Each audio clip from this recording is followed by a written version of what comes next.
4 arresti per estorsione e usura, l'ombra della mafia a nord-est, un nuovo colpo messo a segno dalle forze dell'ordine al clan bolognino, nel mirino il riciclaggio fra Venezia, Padova e Vicenza. Sequestrata la villa ducale a Mazzorbetto, c'era stata una finta compravendita, pare, per saldare un debito. Questo è Sveglia Veneto, il primo podcast dedicato all'informazione vista da nord-est. Io sono Jack Calcetto e oggi è mercoledì 19 gennaio dell'anno 2022. Parliamo di mafia, parliamo di 'ndrangheta, più precisamente usura e minacce, quindi 4 arresti, la villa sequestrata ha un valore di circa 2 milioni e tra gli arrestati, oltre a il picchiatore del clan, ci sono un padre e un figlio di Vicenza e un impresario edile del Trevigiano. Troviamo la notizia su tutti i quotidiani locali di oggi, ma in particolare sulla Nuova Venezia troviamo un fondo di Gianni Belloni con una analisi sull'imprenditoria dal fiato corto che costituisce l'ambiente ideale per gli usurai. Questo è il titolo e insomma cerca di mettere ordine e di raccontare come dall'oscura matassa degli affari in Veneto dei fratelli Bolognino e del loro entourage emergano nuovi fili. Già il giornalista Gianni Belloni che racconta anche di come lo scandalo venetissimo delle banche popolari abbia reso evidente il punto dolente dell'accesso al credito per molte ditte del territorio. Insomma, come sempre, la mafia si insinua dove trova un terreno fertile, per così dire, un sistema socio-economico in cui è possibile per le organizzazioni criminali fare affari. L'ambiente era ricettivo, scrive Gianni Belloni, che parla di diversi affari e servizi che il gruppo appunto dei fratelli Bolognino intrecciava con pezzi dell'imprenditoria veneta. Il solido argomento per realizzare gli affari erano i soldi da ripulire provenienti dalla miriade di business della cosca di riferimento Grande Aracri, che è presente da Cutro in Calabria all'Emilia, e quindi prestiti a strozzo che il gruppo elargiva a imprenditori in difficoltà. I Bolognino ci vivevano in Veneto, a Rosà, in una villetta con giardino, niente di appariscente. Insomma, l'ennesima storia di mafia a nord-est, dove, sottolinea sempre il giornalista, la magistratura veneziana riguardo a questa vicenda ha spesso lamentato la difficoltà nel trovare aiuto negli imprenditori non troppo disponibili a collaborare con la magistratura, anche quando figurano nel ruolo di vittime e hanno passato dei brutti momenti avendo a che fare con personaggi come Antonio Mangone, il presunto picchiatore o comunque il picchiatore appunto del clan arrestato assieme ad altri 3 personaggi, che per convincere gli interlocutori, scrive Belloni, utilizzava argomenti di un certo peso.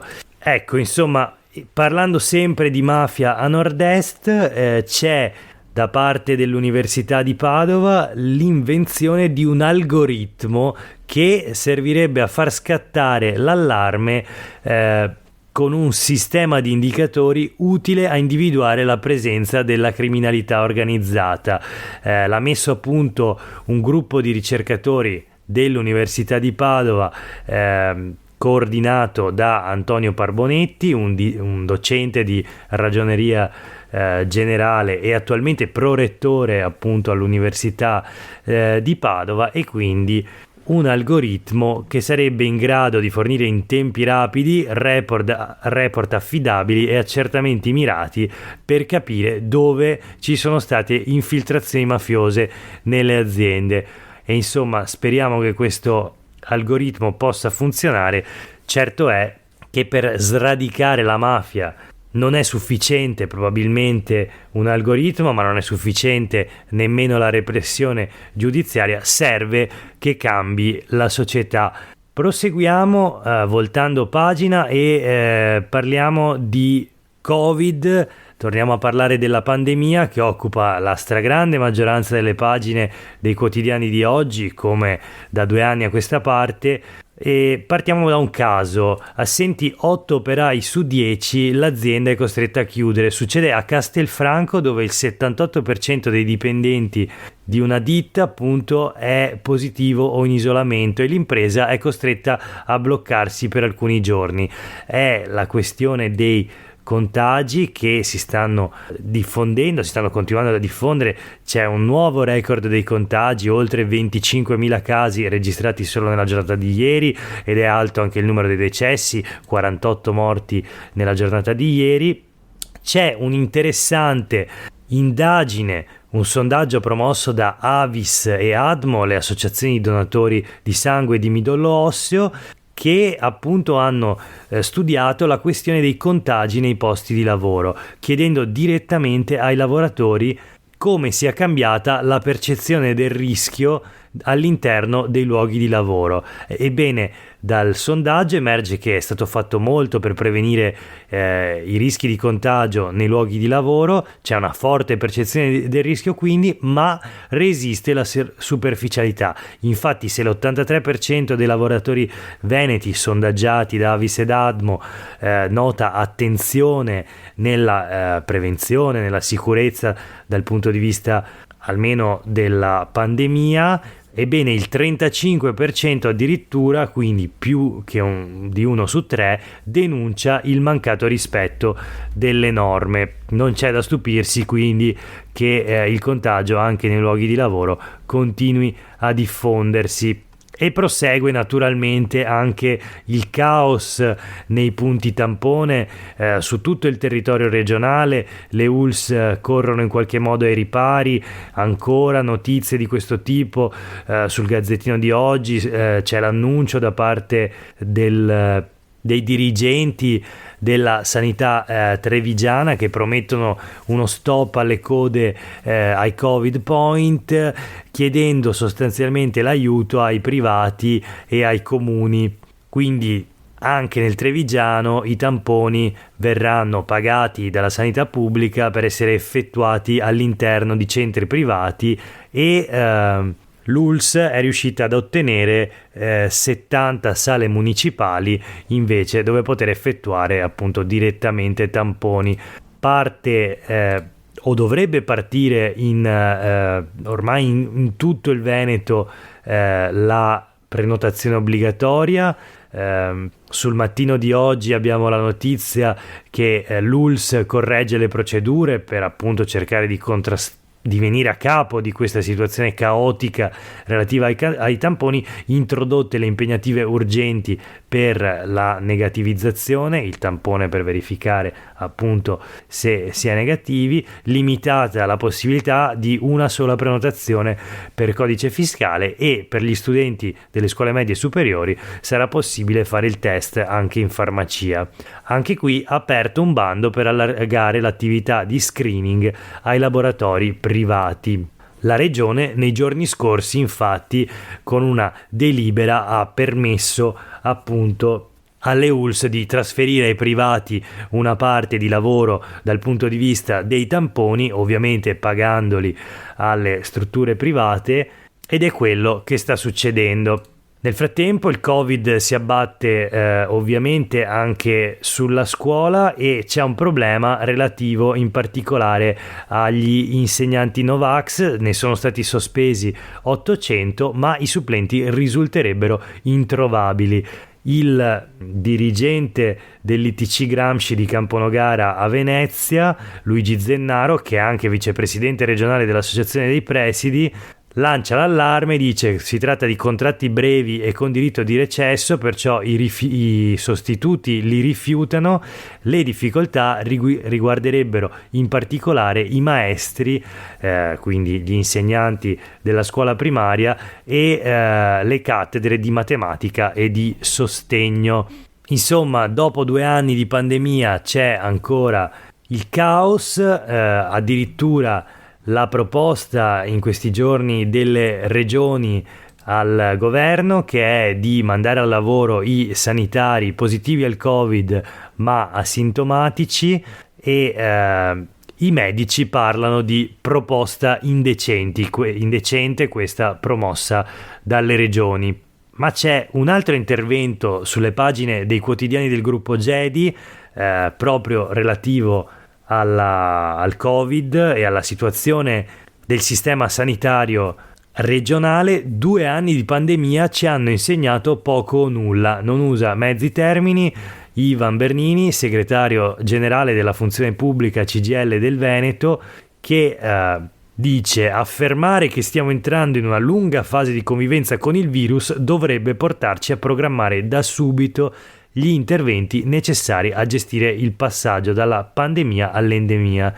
Non è facile, dice, e però è anche vero che fin qui non c'è stato uno straccio di avanzamento della discussione sulle riforme che servono. Anzi, è tutto bloccato a causa delle pressioni esercitate dalle lobby. Ma quali sarebbero le riforme che servono?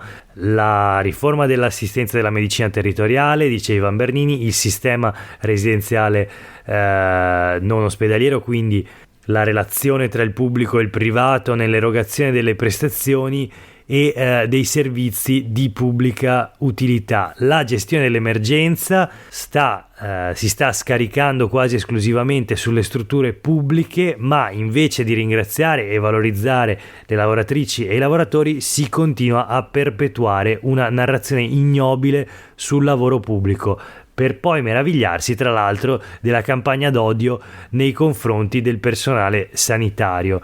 Insomma, individua tutta una serie di problemi in attesa di risposta il segretario della funzione pubblica CGIL del Veneto, che parla di furore ideologico contro il servizio pubblico, che dura da decenni e non viene scalfito nemmeno dalle clamorose evidenze.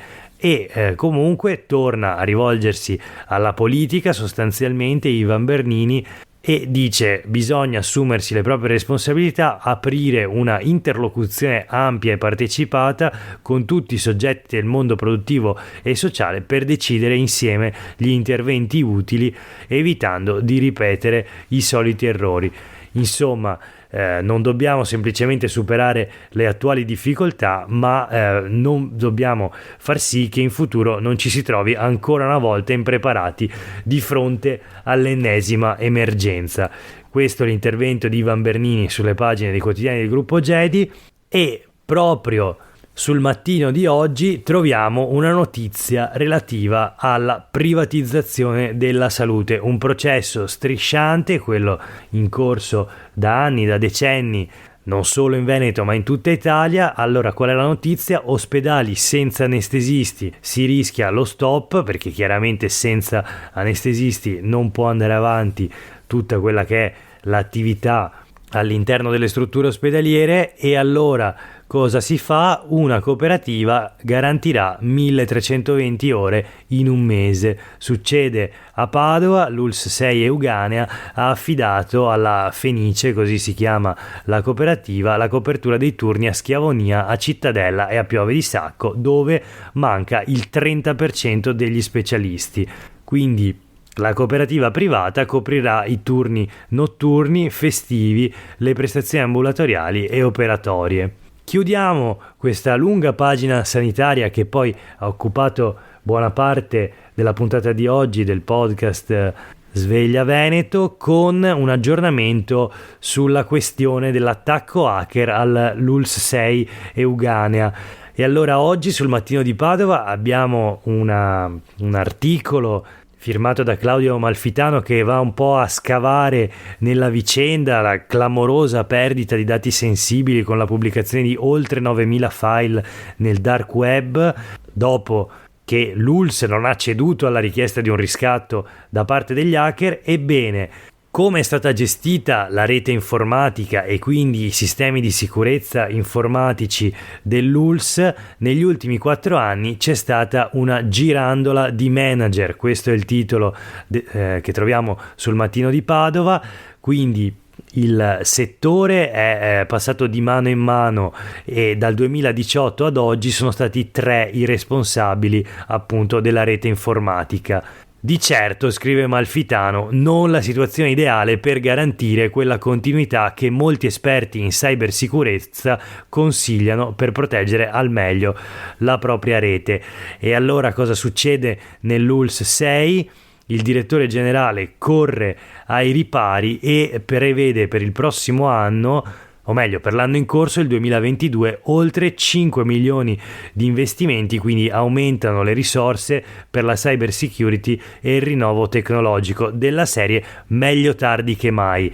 In regione, o meglio in consiglio regionale, l'opposizione a muso duro chiede a Zaia di smettere di minimizzare, è gravissimo quanto è successo, e è partita la convocazione dei dirigenti delle amministrazioni, o meglio dei dirigenti dell'area sanità e sociale della Regione Veneto e anche del direttore generale della ULSS 6 Euganea, che dovranno andare in commissione sanità, in consiglio regionale, a riferire sull'accaduto, assieme ovviamente a un rappresentante della giunta regionale e quindi l'assessore alla sanità.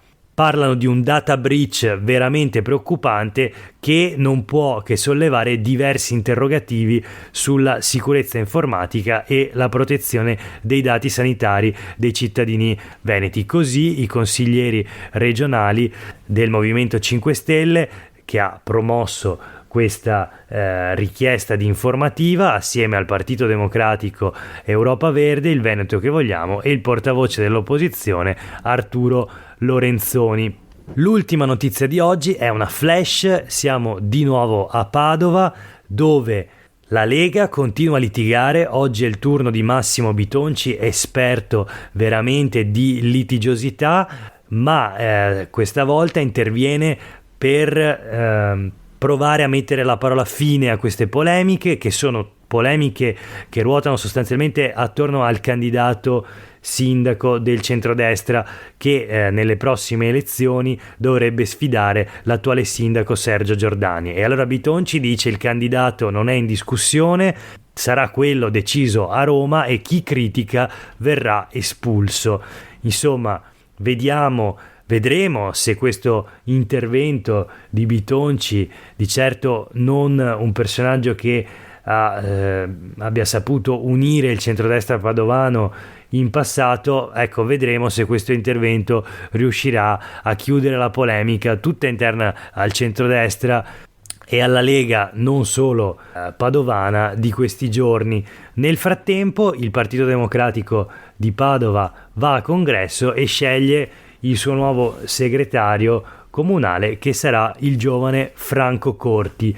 Eletta anche la presidente dell'assemblea cittadina del Partito Democratico, Etta Andrella. Un buon lavoro a tutti. Per oggi è veramente tutto, una buona giornata a voi che mi avete ascoltato fino a qui. Io sono Jack Calcetto, oggi è mercoledì 19 gennaio, Sveglia Veneto torna domani come sempre con la rassegna stampa.